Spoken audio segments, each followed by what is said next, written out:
seguir hacia adelante en este proceso de cambio que Venezuela se merece. Vamos, si os parece, con el último bloque. Os pido en esta última intervención un poquito más brevedad a cada uno de vosotros para que os dé tiempo a los cuatro, y vamos a hablar ahora de esa guerra entre Rusia y Ucrania. Tenemos noticia de última hora, y es que se habría estrellado un F-16 estadounidense en Ucrania, porque Kiev había recibido 6 de esos aviones F-16 para defenderse de Rusia, como símbolo del apoyo de Estados Unidos a Ucrania en la guerra. Mientras hoy Borrell le ha dicho a los países miembros que le den a Ucrania todo lo que pida a nivel armamentístico para protegerse de Rusia. Estamos hablando en este caso de un cambio de postura muy claro con respecto a Ucrania. Apoyo sin ningún tipo de fisuras, al menos de forma simbólica, diríamos, Eduardo. Sí, sí, la verdad es que no deja de sorprender, teniendo en cuenta las últimas noticias que hemos tenido, ¿no? Del Nord Stream, y nos boicotean. Siempre fue sorprendente, y seré muy breve, ¿eh? Siempre fue sorprendente que se acusara a Rusia de volar ese gaseoducto, que le bastaba con cerrar la llave, no tiene por qué cargarse las instalaciones. Es algo tan básico que es increíble que aparecieran los medios de comunicación así. Respecto al F-16, bueno, pues ha caído este y caerán otros. Es inevitable. La forma en que se hace ahora la guerra es distinta a la que se hacía simplemente hace 15 años. Es decir, el peso que tienen ahora mismo los misiles y los drones es muy superior al que tiene la aviación. Irán lo ha entendido así, por ejemplo. Irán es un país que no apuesta por una fuerza aérea muy poderosa, pero tiene infinidad de misiles, una investigación muy avanzada en ese sentido, y drones que incluso exporta a Rusia. Respecto a Europa, y con esto termino, pues hombre, a mí me resulta sorprendente que vamos a darle todo lo que nos pida a aquel que sinceramente le hemos pillado, como se suele decir castizamente, con el carrito del helado, ¿no? Bueno, vamos a ver qué le mandamos ahora. En cualquier caso, yo creo que también hay otro aspecto que es importante tener en cuenta, y es el hecho de las dudas que hay respecto al futuro papel de Bielorrusia en todo esto. No quiero pasar por alto. En realidad basta con decir que existe la posibilidad de que se involucre más para que los recursos humanos, no tanto así físicos, de Ucrania se diluyan en un frente aún más extenso. Si alguien tiene fronteras en Europa es Ucrania, ¿no? Y con esto cedo la palabra a mis compañeros. Pues vamos a continuar, Santiago, contigo. Ah, no, mentira, Adrián, en el orden, Adrián. Vale, bueno, creo que lo más importante que está pasando en este momento en esta guerra, digamos, es la aceleración del avance ruso en el frente del este, que está demostrando el enorme fiasco desde el punto de vista militar que ha sido esa incursión en Kursk, que efectivamente está extendiendo el frente, que era efectivamente lo que, como ha dicho Eduardo, es lo que les interesa a los rusos. Entonces, han dejado debilitado el frente del este y Rusia está avanzando aceleradamente. Ayer mismo ya hizo avances en 18 puntos distintos del frente. El avance es cada vez más rápido, ya están a 8 kilómetros de Pokrovsk, que es el gran nudo de comunicaciones, que o bien tomando Pokrovsk o bien rodeándolo, pues ya tiene interceptadas ya todas lo fundamental de todas las comunicaciones en el, digamos, al este del Dnieper, ¿no? Con lo cual el salto ya hacia el Dnieper está cada vez más cerca, ¿no? Bueno, esto es lo más importante que está pasando en este momento, pero claro, la contrapartida de esto es la aceleración de ese pánico en las élites europeas y occidentales sobre lo que puede suponer la victoria rusa en Ucrania. Y frente a ese pánico ya sabemos que llevamos un año de provocaciones constantes contra Rusia, intentando que Rusia les justifique lanzar una guerra quizás de ámbito europeo. Y dentro de ese contexto hay que interpretar estas declaraciones de Borrell, que claro, que no es simplemente pidiendo que se autorice a Ucrania para utilizar todo tipo de armas para defenderse de Rusia, sino para atacar Rusia y en territorio ruso. Es decir, que no se le diga a Ucrania nuestras armas no son para atacar territorio ruso.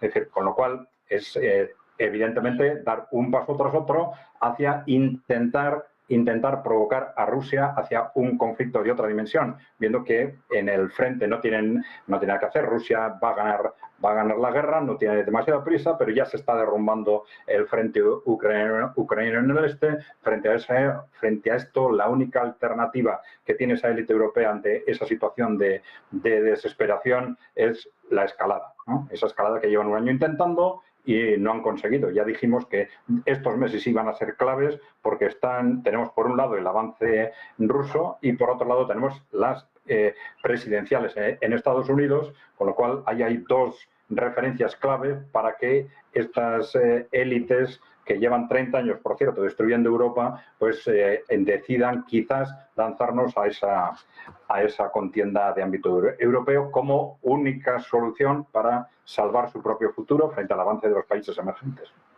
Ahora sí, Santiago.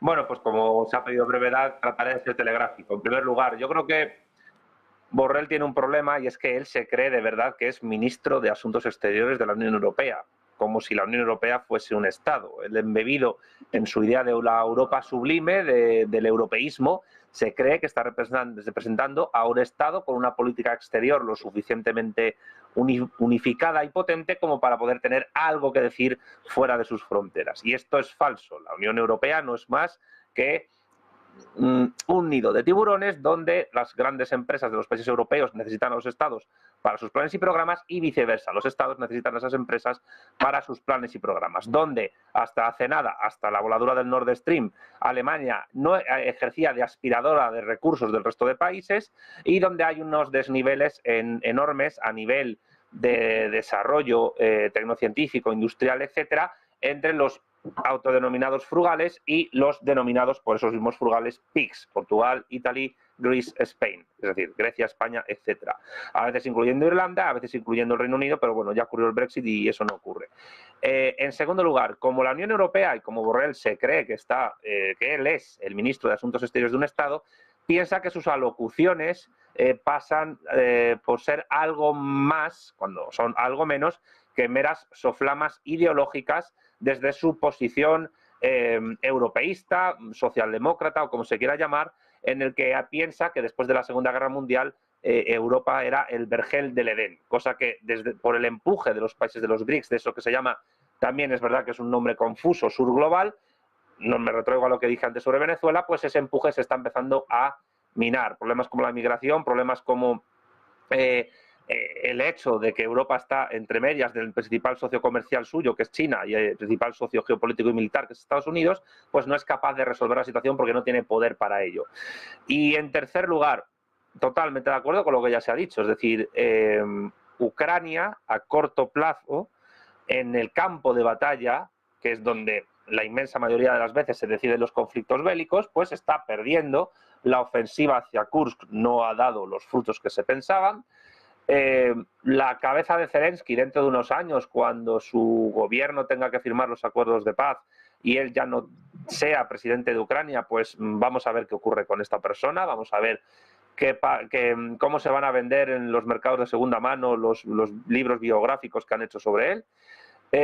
Pero, claro, el tema es que la Unión Europea, en su inutilidad, en su inoperatividad, ¿cómo va a reaccionar ante la posibilidad de una derrota en una guerra en la que ellos indirectamente han presionado hasta el último ucraniano para tratar de derribar a Putin, a Rusia, mientras no consiguen que eso escale a algo más? Porque claro, la clave estratégica de Rusia, a mi juicio, ya se ha dicho, es que Rusia está ganando la guerra sin necesidad de tolerar una escalada hacia un conflicto mucho más grave que pueda desembocar en una, nadie la quiere, en teoría, bueno, alguno la querrá, tercera guerra mundial, que siempre las guerras mundiales empiezan en Europa. Dicho lo cual, y termino, el problema que yo veo aquí es que la Unión Europea, o mejor dicho, la Unión Europea no, las élites políticas y económicas / financieras de la Unión Europea, creo que estarían dispuestos, lo digo sin ambajes, a sacrificar a nuestras naciones, a nuestros pueblos,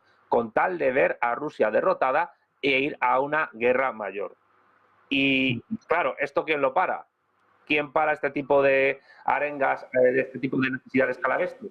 Luis, vamos rápidamente, por favor, que nos quedamos sin tiempo. Lo siento, Santiago, perdóname. Ya he dicho lo que tenía que decir.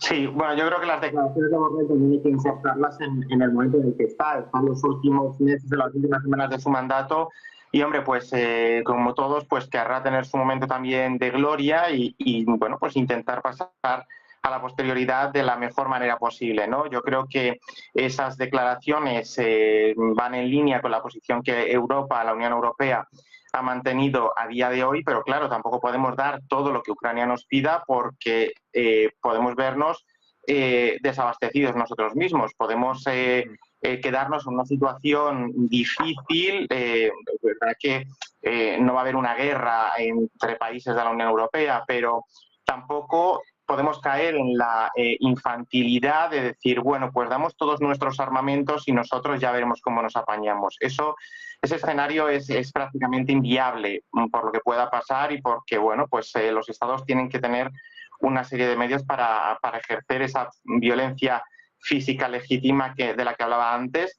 Y yo creo que Borrell, bueno, pues se ha columpiado un poco, pero yo creo que es porque, bueno, pues está intentando hacer las maletas lo más llenas posibles en cuanto a un poco ese ego personal que a todos nos cabe. Yo creo que Borrell ha hecho el papel que cabía esperar como alto representante estos años, pero está ya más de salida que de entrada y bueno, pues es una declaración, insisto, que no puede, por una cuestión práctica, trasladarse a la realidad porque no podemos dejar desabastecidos y desarmados a los 27 estados de la Unión Europea. Pues así es como vamos a poner punto final a este programa trepidante con 4 invitados: Eduardo Irastorza, profesor en OBS Business School; Adrián Zelaya, presidente de CAI Group; Santiago Armesilla, rector del Instituto Beatriz Galindo La Latina; y Luis Rodrigo, profesor de Relaciones Internacionales en la Universidad CEU San Pablo. Un placer y gracias a los 4. Gracias, Ana. A vosotros. Gracias a vosotros. Y así es como termina esta edición